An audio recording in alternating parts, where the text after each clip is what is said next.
আমরা class 11-এর semester 1 তার প্রথম টেক্সটটা পড়ব।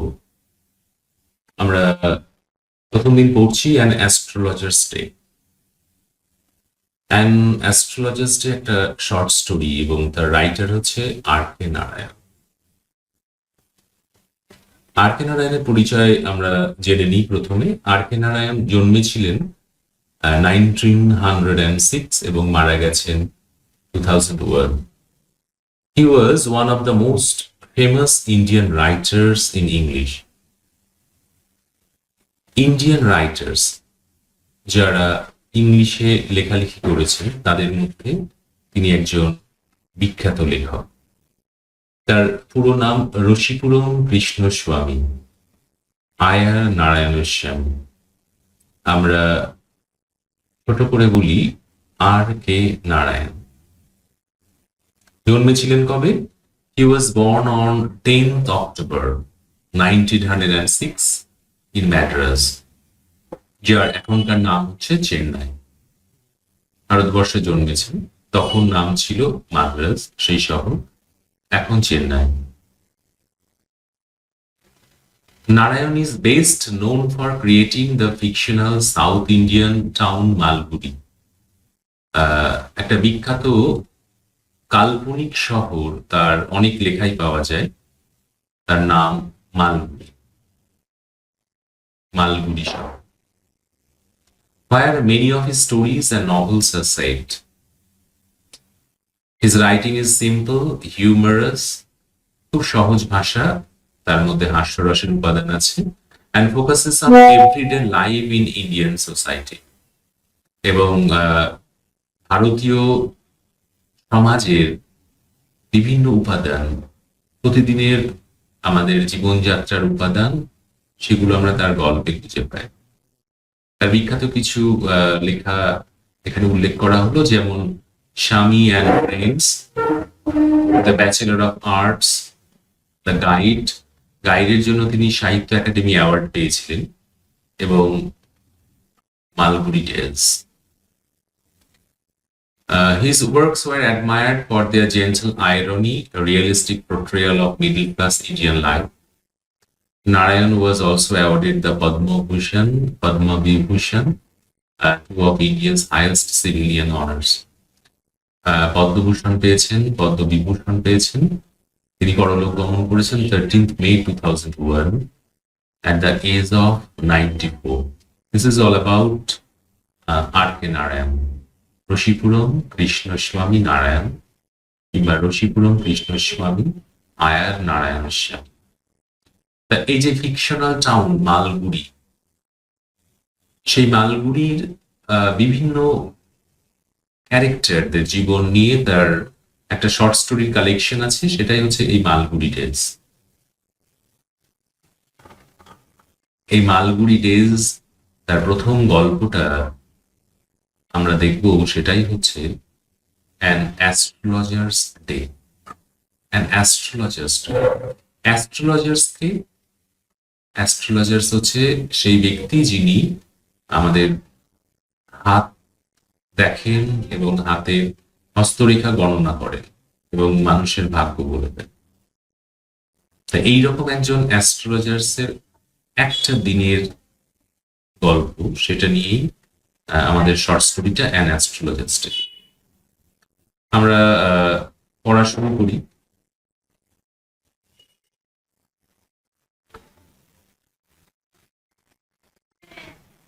An astrologer's day.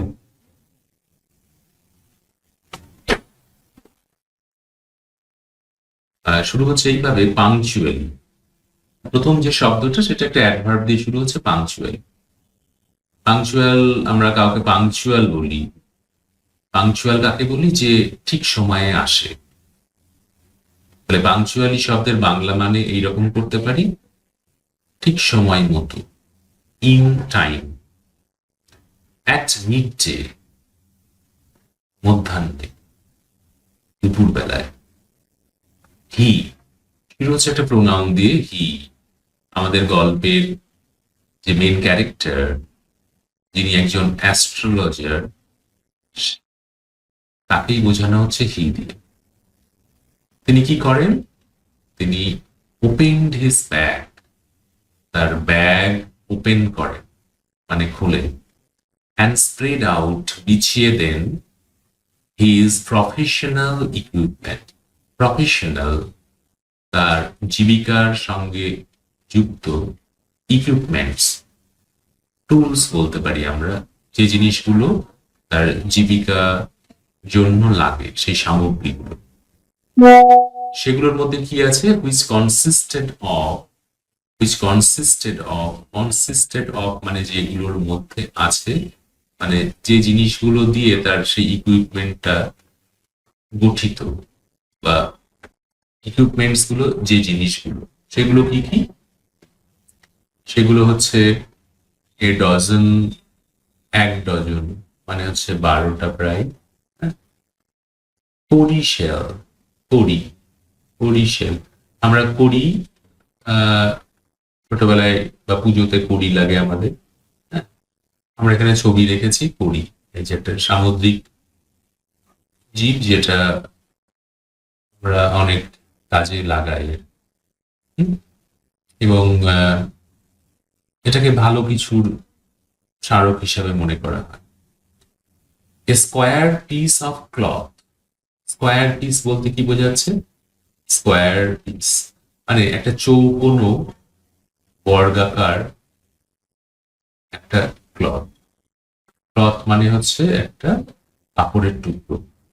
উইথ, তার সাথে কি আছে? অবসকিউর, অবসকিউর মানে যেটা হচ্ছে দুর্বোধ্য, বোঝা যায় না, হ্যাঁ, সহজে বোঝা যায় না।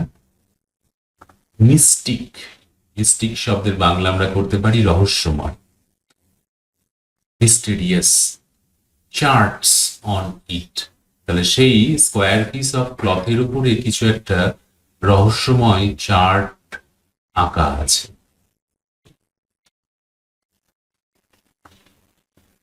এবং এই যে আমরা এখানে একটা ছবি দেখছি, যারা ভাগ্য গণনা করেন, হস্তরেখা বিচার করেন, তাদের কাছে এইরকম রাশির একটা চার্ট থাকে। কখনো এইরকম দাগ টানা জিনিস আমরা দেখতে পাই। হ্যাঁ, বিভিন্ন ঘরে বিভিন্ন কিছু লেখা থাকে রাশিফল সংক্রান্ত। সেই রকম একটা চার্ট তার কাছে ছিল, তাই সেই রকম একটা কাপড়ের টুকরো ছিল যার উপর এরকম আঁকা ছিল। এই যে আমরা একটা ছবি দেখছি, একজন অ্যাস্ট্রোলজার বসে আছেন, তার সামনে অনেক জিনিসপত্র এরকম রাখা আছে। অলরেডি আমরা কি পেলাম? তার যে প্রফেশনাল ইকুইপমেন্টস বলতে এই জিনিসগুলোকে বোঝানো হচ্ছে। এই যে সামনে নিয়ে বসে আছেন উনি, তার মধ্যে দেখলাম কড়ি শেল আছে, এই যে কড়ি, হ্যাঁ, এবং একটা কাপড়ের টুকরো, তার উপরে আঁকা আছে কিছু। সাধারণ মানুষ সেটা বুঝতে পারবে না, সেই জন্য বলা হয়েছে অবসকিউর অ্যান্ড মিস্টিক। আর কি আছে? A bundle of palmyra writings. A bundle মানে এক বান্ডেল, অনেকগুলো পর পর আর কি এরকম বান্ডেল করা আছে। পামিরা রাইটিং, পামিরা পাম গাছ মানে তাল গাছের পাতার উপরে লেখা। এই যে এইরকম পাতার উপরে এরকম লেখা আছে। তা সেই রকম এক বান্ডেল সেই লেখনী তার কাছে আছে।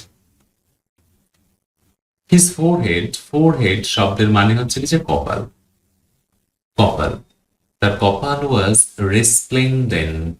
রেসপ্লেন্ডেন্ট আমরা বলতে পারি রাঙিয়ে দেওয়া ছিল, পেইন্টেড করা ছিল।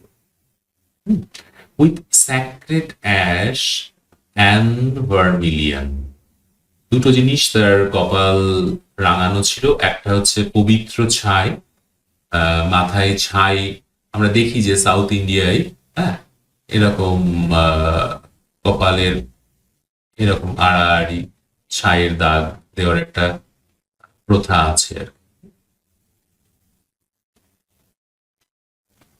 দুটো চোখ এর মাথায় এরকম। আর তার উপরে একটা ভার্মিলিয়ানের, ভার্মিলিয়ান মানে সিঁদুর, সিঁদুরের একটা কোনো তিলক এরকম কাটা আছে। এই যে এই ভদ্রলোকের মাথায় ভার্মিলিয়ানটা বোঝা যাচ্ছে, আর উপরে ছাইয়ের উপরে এরকম একটা সিঁদুরের তিলক কাটা আছে। তাহলে তার কপাল, ফোরহেড, ফোরহেড ওয়াজ রেসপ্লেন্ডেন্ট মানে painted with sacred ash and vermilion. And his eyes, তার চোখগুলো sparkled মানে শাইন করছিল, শোন, উইথ এ শার্প খুব তীক্ষ্ণ, অ্যাবনর্মাল নট নর্মাল অস্বাভাবিক, গ্লিম মানে দ্যুতি, তার চোখে ওই রকম একটা খুব তীক্ষ্ণ অস্বাভাবিক দ্যুতি ছিল। এখানে লেখক বলছেন which was really an outcome of a continual searching। এই যে গ্লিমটা, সেই গ্লিমটাকে অ্যাডজেক্টিভ ক্লজ করা হচ্ছে, গ্লিমটা যেটা ছিল সত্যি সত্যি রিয়েলি অ্যান আউটকাম মানে রেজাল্ট, কিসের ফলে এটা হয়েছিল, অফ এ কন্টিনিউয়াল মানে সারাক্ষণের সার্চিং লুক, কিছু সার্চ করা, কিছু খোঁজার যে দৃষ্টি, সারাক্ষণ ধরে খোঁজার যে দৃষ্টি, তার ফলস্বরূপ তার চোখে এইরকম একটা শার্প মানে তীক্ষ্ণ, অ্যাবনর্মাল অস্বাভাবিক দ্যুতি এসেছিল।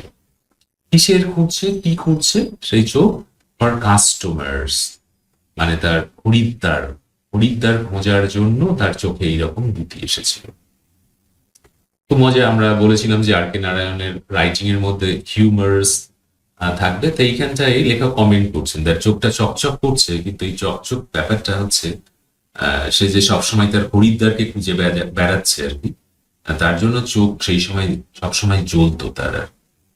বাট কিন্তু হুইচ হিজ সিম্পল ক্লায়েন্টস, তার যারা খরিদ্দার, যারা তার কাছে হাত দেখাতে এসেছে, তারা মনে করতো two B A prophetic light.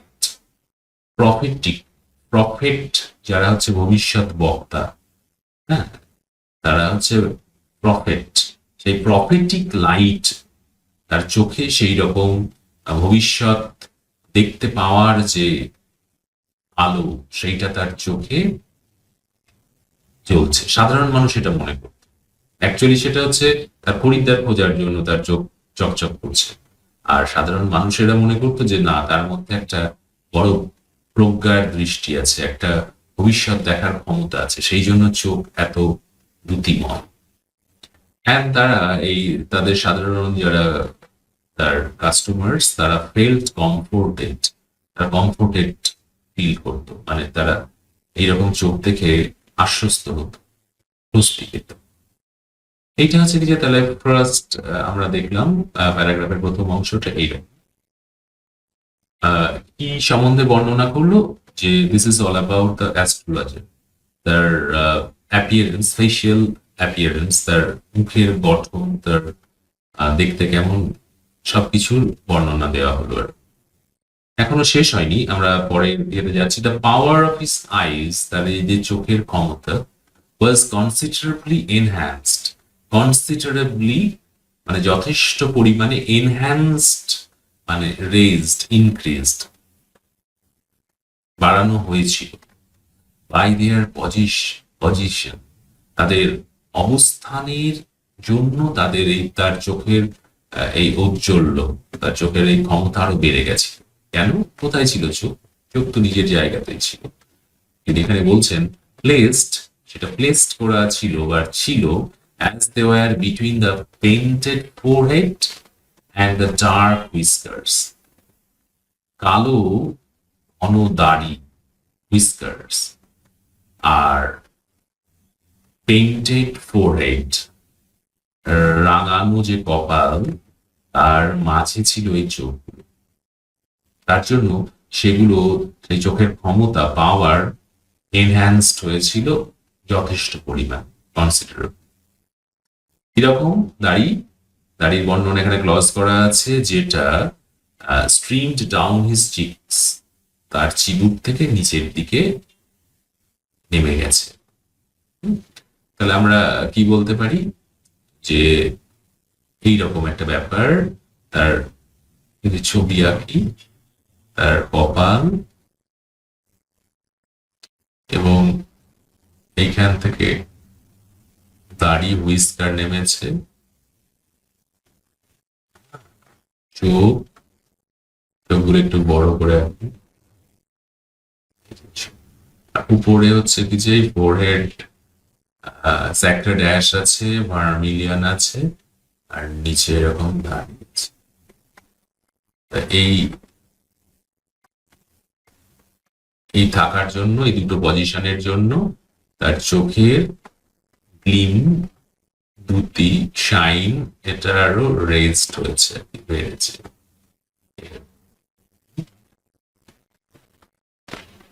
এরকম একটা আঁকতে পারি। এই হচ্ছে কি যে অ্যাস্ট্রোলজির চেয়ার,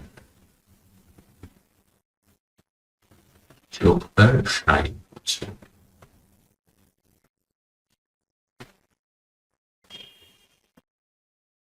তারপরে পড়ি আমরা, এখানে শেষ হয়নি। ইভেন এখানে কোলনের পরে বলেছি even a half wit's eye, half wit, যার বুদ্ধি হচ্ছে কি যে কম, স্টুপিড পার্সন, তার আইস, তার চোখও উড স্পার্কল, তার চোখও এরকম শাইন করবে। যার বুদ্ধি কম সেরকম মানুষেরও চোখ শাইন করবে ইন সাচ এ সেটিং, এইরকম অবস্থান। এইরকম যদি ইয়ে দেওয়া যায় তাহলে তার চোখও মানে চকচক করবে, এটা বলছে। এরকম পজিশনে একজন হাফ উইটের চোখও শাইন করবে।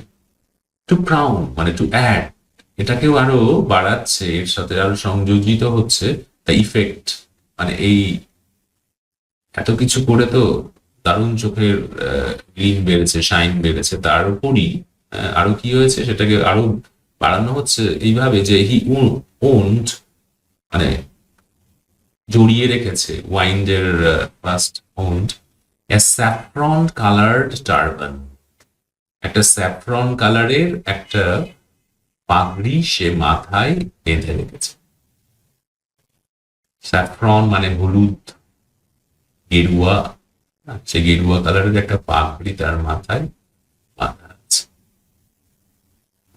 ঠিক আছে, তাহলে দেখতে কিন্তু সাংঘাতিক, খুব ইমপ্রেসিভ, এবং এগুলো দরকারও হয় যারা হস্তরেখা বিশারদ, তাদের একটা চেহারার গুড ইমপ্রেশন দেওয়ার দরকার হয়। তা আমাদের এই এই ভদ্রলোক, এই যে টার্বান এখানে দেখা যাচ্ছে খানিকটা, হ্যাঁ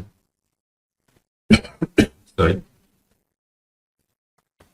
স্যাফরন কালার টার্বান, স্যাফরন কালারটা, এই যে স্যাফরন, এই কালারটা saffron.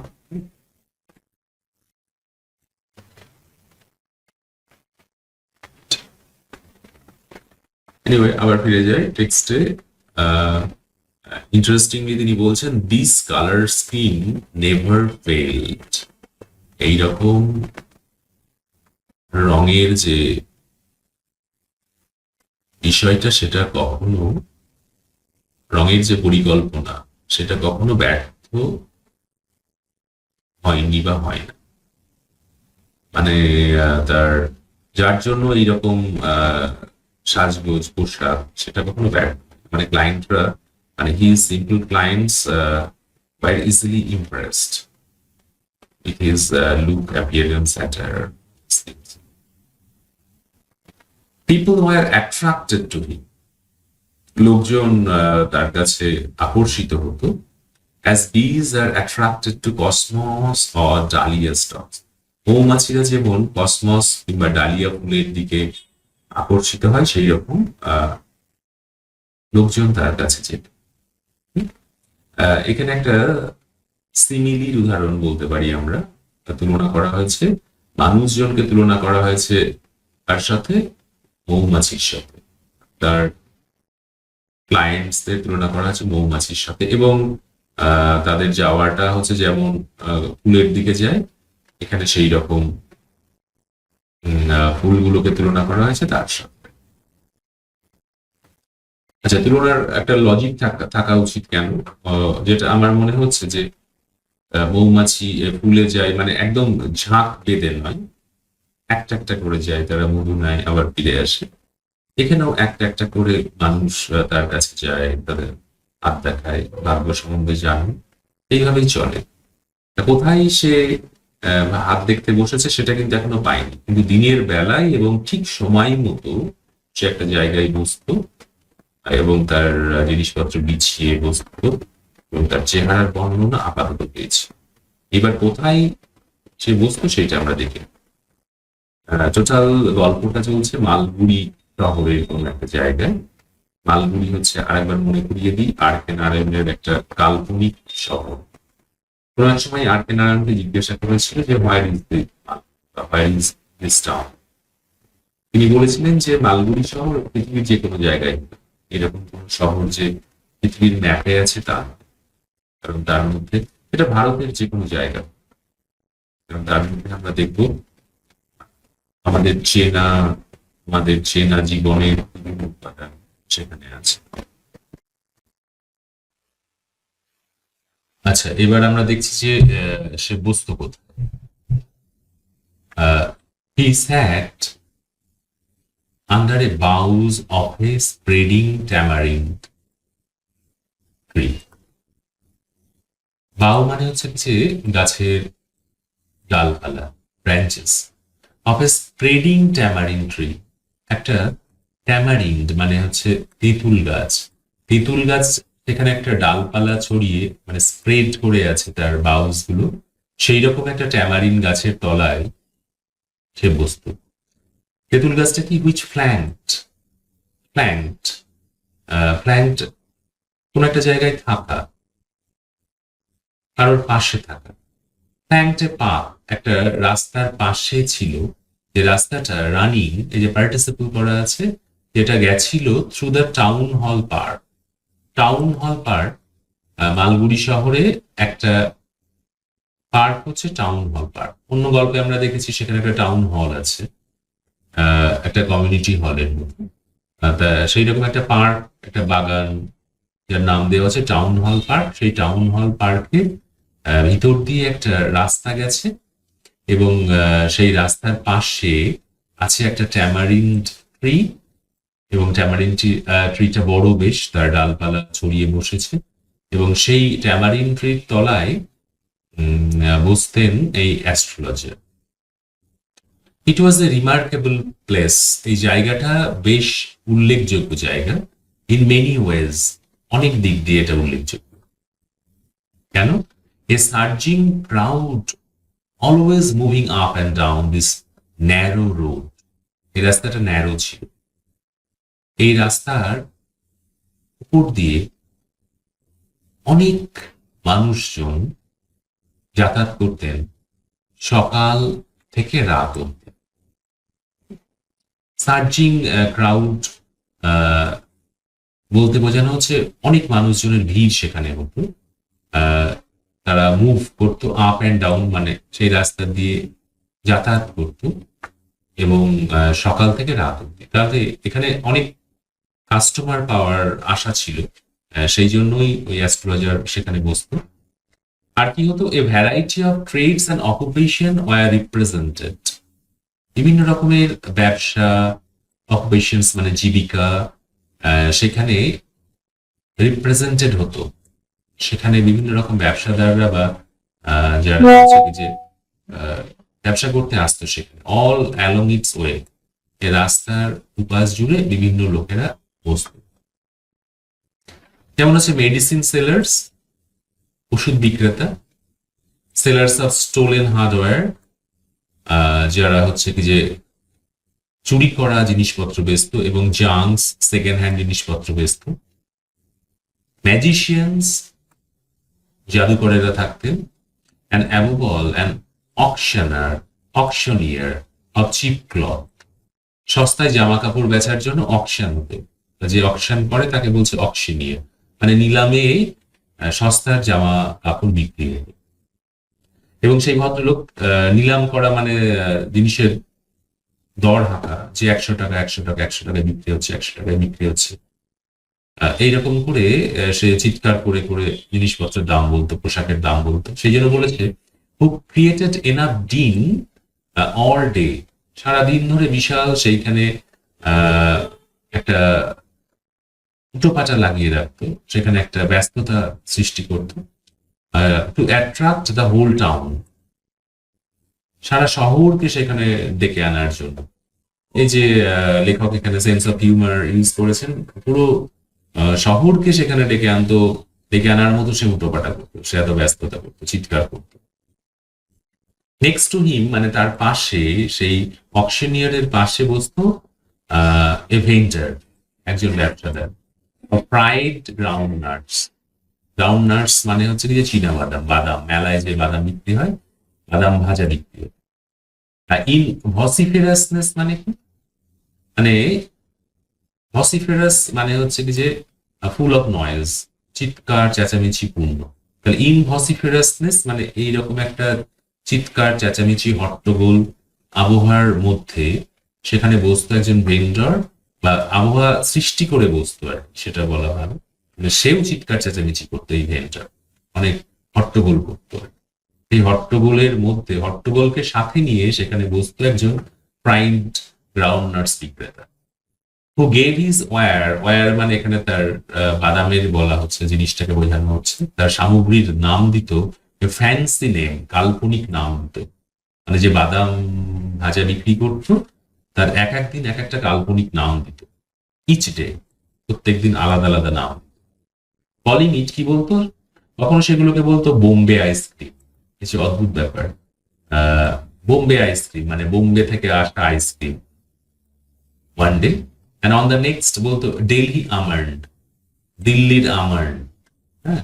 And third day রাজাস delicacy, মানে মহারাজার খাওয়ার মতো একটা জিনিসের, এইরকম।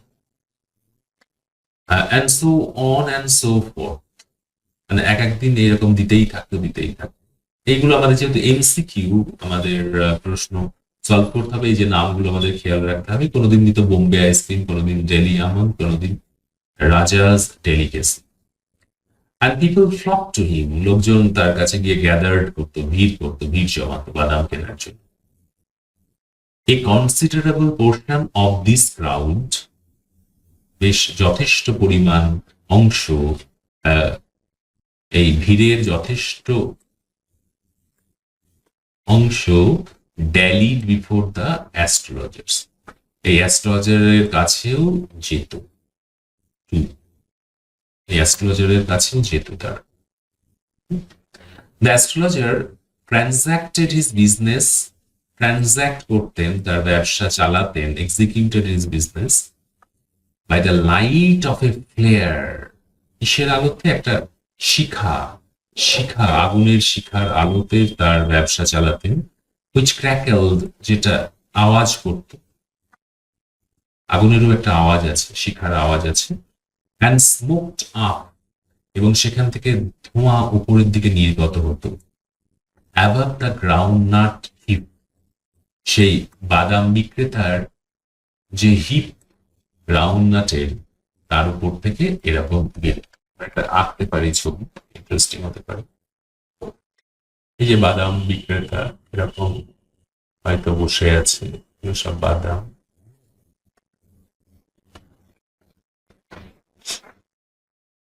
এর উপরে আমরা মেলায় এরকম দেখেছি কোন একটা লাইটের সোর্স হিসাবে এখানে আগুন রাখা আছে, কাঁপছে, এখান থেকে ধোঁয়া। এই বাদাম বিক্রেতা এখানে বাদাম বিক্রি করছে, বিভিন্ন নাম দিয়ে ডাকছে, হ্যাঁ, ইন্টারেস্টিং একটা ক্যারেক্টার। আবার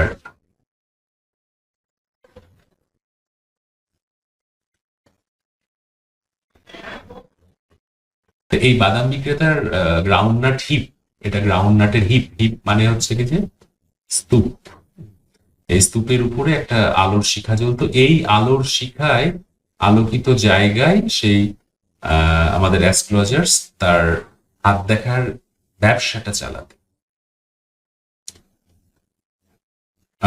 এইটুকুই পড়ি আমরা, এইটুকু বোঝা গেছে, নিশ্চয়ই বোঝা গেছে। আমরা প্রচুর শব্দের মানে দেখলাম এবং প্রচুর ইনফরমেশন গ্যাদার করলাম এখান থেকে। ইনফরমেশন আমাদের অবশ্যই মনে রাখতে হবে, কারণ এমসিকিউ আমাদের সেই ইনফরমেশন চাইবে আর কি, বেশিরভাগ যত মাল্টিপল চয়েস কোয়েশ্চেন হবে এই ইনফরমেশনের উপরেই বেস করে হবে।